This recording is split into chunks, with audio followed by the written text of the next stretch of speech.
Nanindigan naman si Senate President Tito Soto na di niya pipirmahan ang i-enroll na kopya ng proposed 2019 national budget kapag nalaman niyang may iniba ang Kamara sa bersyong naratipikahan na ng Kongreso. At may ulat on the spot si Jam Sisante Caico. Jam? Yes, Connie, pinatawag daw ni Pangulong Duterte sa isang pulong mamayang gabi si Senate President Tito Soto upang pag-usapan ng 2019 national budget. Sabi ni Soto, dadalhin niya sa pulong ang magiging resulta ng pagsusuri ng Legislative Budget Research and Management Office o LBRMO sa budget bill na pinadala kahapon ng Kamara sa Senado.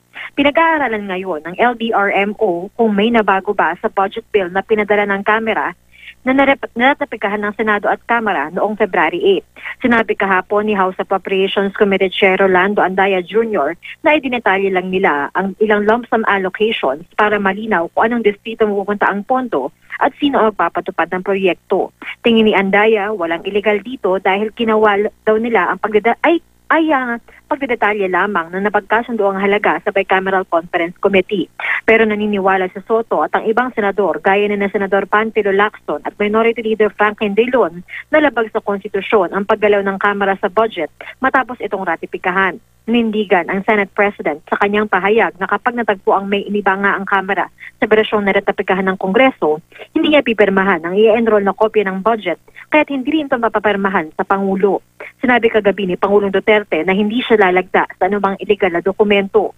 Sabi naman ni Senador Lacson, tama ang Pangulo at hindi niya maintindihan kung bakit tila hindi makuha ng Kamara ang mensahe ng Pangulo. Sabi ni Lacson, bukod sa unconstitutional ang paggalaw ng Kamara sa budget matapos ang ratification, nilagay pa nila sa kanilang pet projects o pork barrel ang mahigit 70 billion pesos sa budget ng DPWH. Sabi ni Lacson na kasama rin sa pulong mamaya kay Pangulong Duterte, magandang oportunidad ang pulong para maresolba ng Senado at Kamara ang mga pagkakaiba nila patungkol sa 2019 budget. Inaasahang dadalo rin daw kasi si House Speaker Gloria Arroyo. At yan muna ang latest mula dito sa Senado. Connie? Maraming salamat, Jam Sisante Caico.